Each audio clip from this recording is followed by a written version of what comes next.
Сәлеметсіздер ме балалар? Бүгін біз қазақ тіл сабағынан 37 сабақты өтетін боламыз. Бірінші жаттығу ертегіні тыңда, таңды іздеу. Бір адам өз жұмысымен алыс сапарға аттанады. Қараңғы түсе бастағанда бір үйге жетіп, қонуға рұқсат сұрайды. Үй иелері қонақты құшақ жая қарсы алады. Алайда олар кешкі тамақтан соң бір жаққа жинала бастайды. Мына қараңғы түнде қайда барасыздар деп сұрайды жолаушы. Біз таңды іздейміз, деді үй иесі. Олар қолдарына бір-бірін бос қап ұстап үйден шығады. Соңдарынан қонақ та кетеді. Бірнеше сағат өткенде алаулап таң ата бастайды.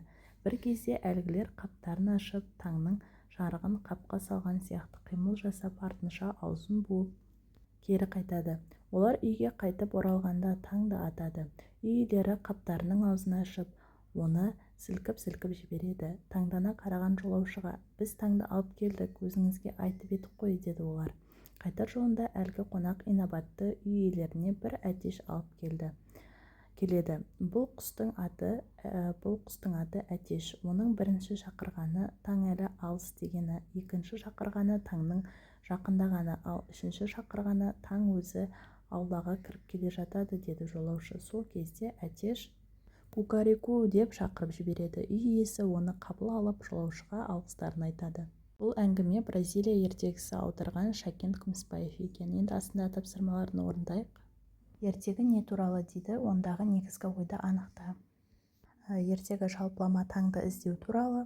Ондағы негізгі ой тек қана болжам ретінде таңды тапқаны, яғни таңды іздеп тапқаны, яғни болжалды түрде. Екінші, ертегі неліктен таңды іздеу деп аталған деп ойлайсың? Әңгіме кезінде осы ертегіде үй иелері таңды іздеп жолға шығады. Сол себептен де таңды іздеу деп аталады тақырыбы.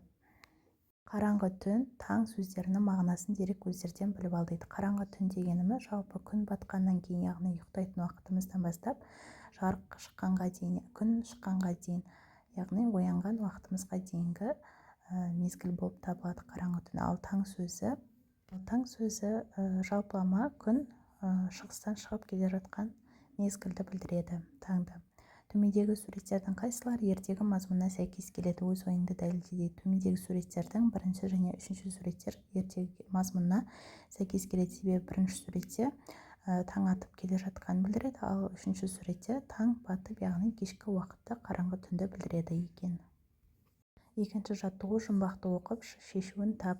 Секунды жоқ, тық-тық еткен, есесіне қыт-қыт еткен, қанаты бар, сағаты бар.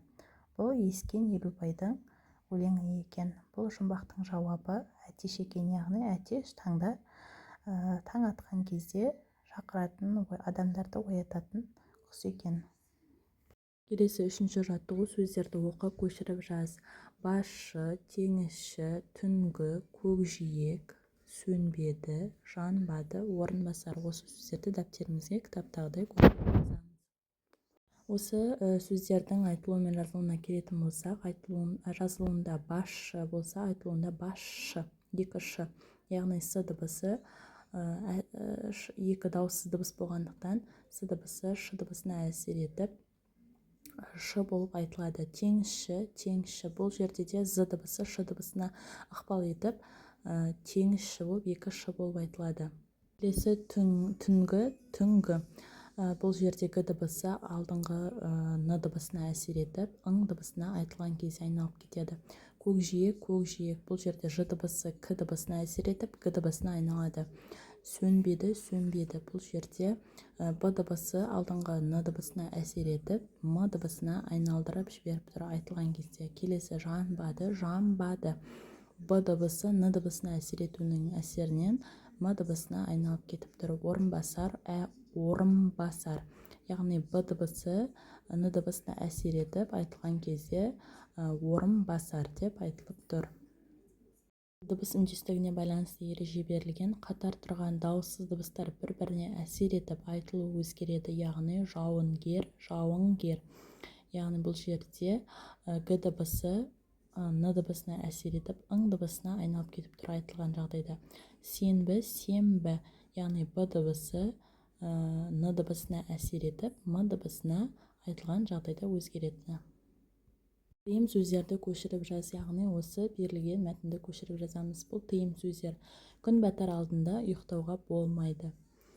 Өйткені бұл жаман ырымға саналады. Үйге кешке немесе түнде кеш жарық деп ену керек. Бұл жерде тыйым сөздер: күн батар алдында ұйықтауға болмайды, үйге кешке немесе түнде кеш жарық деп ену керек. Яғни осы екі сөйлемді көшіріп жазамыз.